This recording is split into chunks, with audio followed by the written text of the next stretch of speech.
Tonight at 6 p.m. Eastern over on Jaguar 8, a new college football video drops. And now, on with our feature presentation.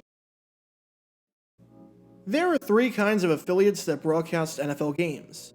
The first kind is the affiliates that are located in the market of an NFL team, like Atlanta, or Cleveland, or Phoenix. They have it incredibly easy. They're contractually obligated to show the local team. They'll get the ratings, because they'll always get the local fans to watch. And they won't have to make any tough decisions with what games to show, because their hands are tied, for better or for worse. The second kind is the affiliates that are located nowhere near the market of an NFL team, like Honolulu or somewhere in Montana. They also have it incredibly easy. They can just show the best game of the week. Because there's not really a strong local team in the area, you can get away with picking the most attractive matchup of the week and rolling with that. But the third kind? That's where it gets a bit tricky. And that's where you get a ton of these controversies at hand. Those are the markets that are on the fringe, and are the markets that are close enough to one team that you think they be that market, but you can make an argument that they're the market of another team, or are a completely neutral market that has no ties whatsoever. Orlando, some cities in the Midwest, that weird part of Virginia that's smack in between Washington, D.C. and Charlotte, you get the idea. Those station managers have an absolutely brutal job, especially if they decide that they're going to be the market of one team and one team only, and it backfires in spectacular fashion. And for today, we have a bit of a broadcasting gamble by one NBC station in Indiana that did not pay off in the slightest bit. This station is WFIE 14, and they're the NBC affiliate for Evansville, which is right around the middle of the pack in terms of TV market sizes in the United States. In 1984, Evansville did something that on the surface seemed like an incredibly smart and logical choice, and even with the benefit of hindsight 40 years later, I'm not sure you can really blame WFIE for making the decision that they did. However, it did not pan out in the slightest bit. Not at all. Because even the best laid plans of mice and men go awry, as the people of Evansville found out.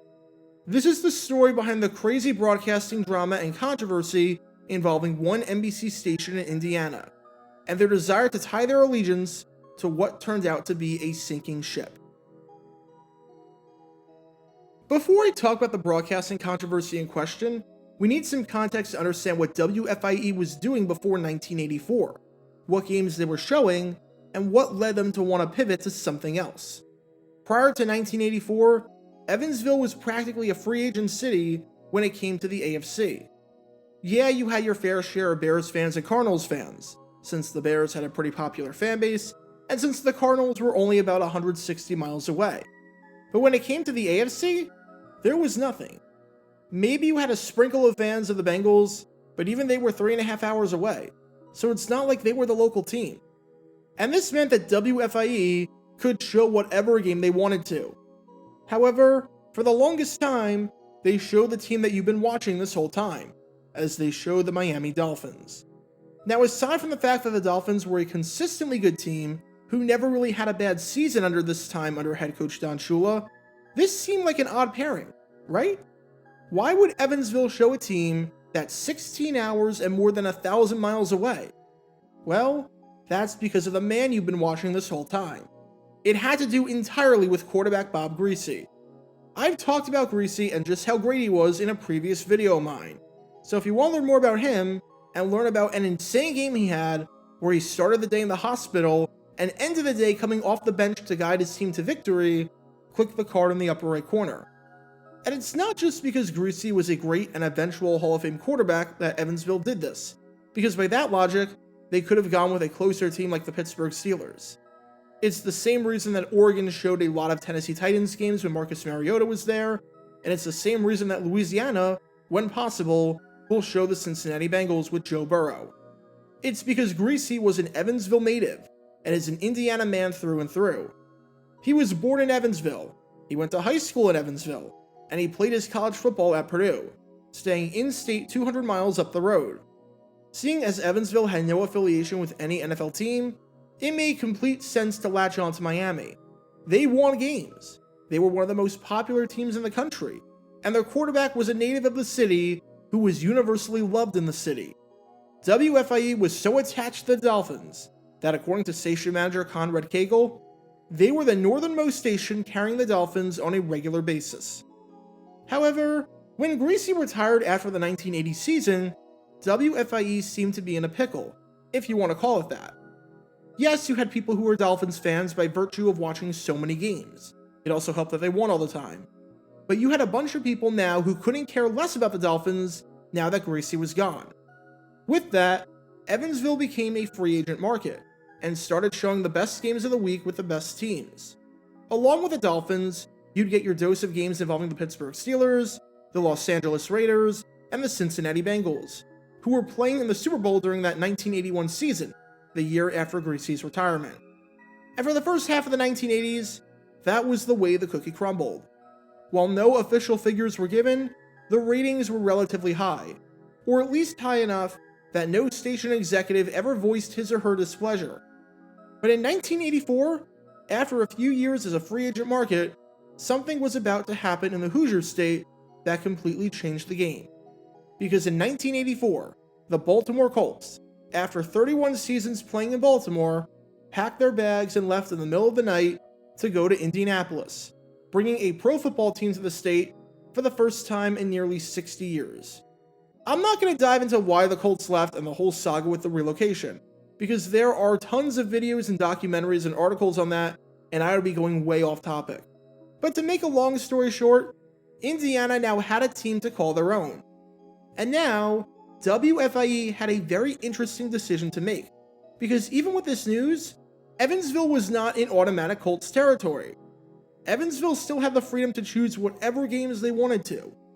Evansville is about 3 hours away from Indianapolis, and it's 172 miles. So even though the two cities share the same state, it's actually closer to St. Louis than it is to Indianapolis. And the CBS affiliate there is not contractually obligated to show Cardinals games. In other words, WFIE had two options.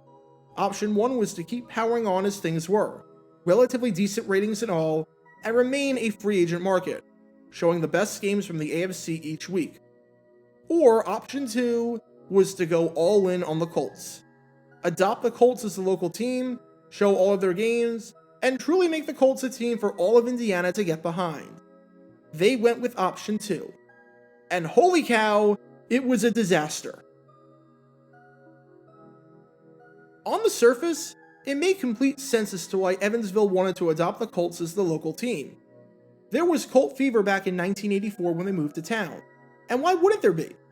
This was a city that had been longing for an NFL team for quite some time, and they finally got one. So naturally, a good portion of the state, even Evansville 3 hours away, was going to be excited by the news and was going to latch on to the Colts. Even after the Colts stopped selling season tickets, Cagle walked around Evansville and noticed that Colt mania hadn't died down at all. There were people talking about the Colts. Sports radio stations were talking about them as if they were the local team. And there were people wearing Colts merchandise, waiting eagerly for the season to start. So Cagle made the logical decision and decided that for 1984, his station was going to broadcast all of the available Colts games, showing 14 of the 16 games on the schedule. Remember that for 2 of the games, the CBS affiliate would have the rights. Plus, because Evansville wasn't a secondary market of the Colts and was not within that 75-mile blackout radius, if the Colts didn't sell out a game, Evansville could still show it without a problem. As Cagle said, since there's all the emphasis on the Indianapolis Colts, there will be a lot of interest among advertisers. That's what we're gambling on. Cagle and the NBC affiliate were going all in on the Colts. However, problems immediately rose when, even though WFIE declared themselves a station of the Colts, they couldn't get the rights to televise the preseason. This, according to sources, was the fault of the NFL, and had nothing to do with the Colts or the station whatsoever, as the NFL was highly restricted back then of the circle that could broadcast the preseason over the air. As Bob Shive, the general manager of WTHR, the owner of the Colts' local broadcast rights, said on everything, "We wanted to form a complete state network for the 4 preseason games. But Bill Dunaway, our general manager, was told we have to limit our network to Indianapolis, Fort Wayne, and Terre Haute. Until then, we had plans to include Evansville. I don't know why we couldn't include Evansville." On the surface, it didn't seem to make a whole lot of sense as to why WFIE couldn't broadcast these games, but that meant one less month for Evansville residents to become acquainted with their new team, and one more month for Evansville residents to watch another team. And then, when the regular season started and WFIE started showing the Colts play games that counted, there was a major problem that you may have been able to notice by the clips playing for the past few minutes. Yeah, the Indianapolis Colts flat out stunk. I guess there was some hope after a 1983 season where they improved on their winless 1982 season and went 7-9, which is quite the year-to-year jump. However, in 1984, they crashed back down to earth and went 4-12. I talked about one of those losses, which came against the St. Louis Cardinals and involved an idiotic coaching decision made by head coach Frank Kush that might be one of the dumbest things I've ever seen a coach do in a game. So if you want to learn more about that, click the card in the upper right corner. But the Colts were really bad. They finished the season with a 4-12 record, and Frank Kush resigned as the head coach with one game left in the season. They allowed 414 points, allowing close to 26 points per game, which was the fourth worst total in the league. And they were incredibly boring to watch as well, as offensively, they were completely inept. In 8 of their 16 games, so in half of the season, they scored 10 points or less. Over the second half of the season, they never scored more than 17 points in a game, and scored just 88 points, averaging a mere 11 points per game in that stretch. Over the entire season, their average of 14.9 points per game ranked dead last in the NFL. And it didn't help that over the second half of the season, they went 1-7, and ended the year on a 5-game losing streak, which included a game against the New England Patriots, their division rival, where they allowed a 50-burger. Just like that, Colt fever had died. The honeymoon period, at least when it came to the people in the city 3 hours away, was short-lived. And let's just say that because of this, because Evansville wasn't used to getting games involving teams having nothing to play for, having watched the Dolphins in the 70s, and then the best game in the conference in the early 80s, and because CBS was stealing viewers away by showing another well-liked team in the area in the Chicago Bears, who were back on track and made the playoffs with a 10-6 record that year, the ratings tanked hard. Unfortunately, there was no data to show what specifically the ratings were, and I dug high and low to try and find this.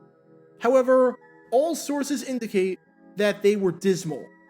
Station manager Conrad Cagle was incredibly blunt with his assessment, saying on the ratings, "They were not near what we thought it would be. Our objective is to reach an audience, and quite frankly, we fell short."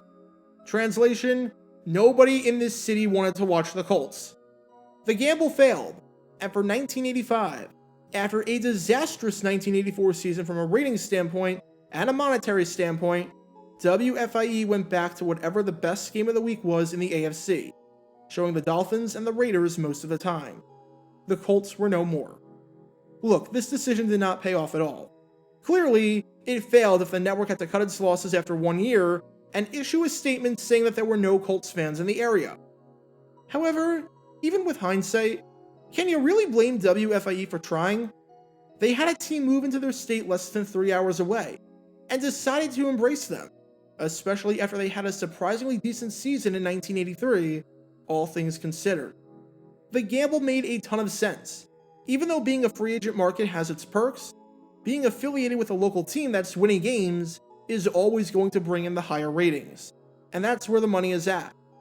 If it was the inverse, and Evansville decided not to show the Colts after they came to Indianapolis, and the Colts made the playoffs, and Colt fever swept the city, and people were angry about why the games weren't being shown, and instead, games involving teams thousands of miles away were getting airtime over the team in your own backyard, or at least close to it, it would have been a nightmare. It seemed like Cagle and company did their research and due diligence, went with the information available, and bought into the hype, and made an educated decision that made a ton of sense, and it just didn't work out.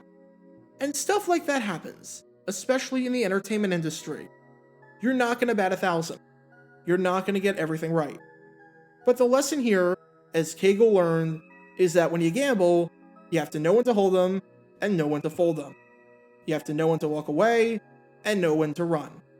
And in 1985, after a disastrous 1984 season, Cagle made the right call. and sprinted out of his affiliation with the Colts. Get your official Jaguar Gator 9 merchandise by going to jg9shop.com, and be sure to like this video, ring the notification bell, and subscribe down below if you haven't already, as it helps the channel out a lot. And be sure to check out Twitch every Wednesday night at 9 p.m. Eastern for your chance to play NFL trivia and win cash prizes. Link in the description below. If you want to see videos like this condensed down to 60 seconds, then follow me on TikTok at Jaguar Gator 9. To see college football videos, subscribe to Jaguar Gator 8. To see highlight videos of players throughout the history of the NFL, subscribe to JG9 Highlights. Also, special thanks to all of our Patreon supporters for helping out the channel. Your support is greatly appreciated. See how you can become a patron and request future video topics in the description below.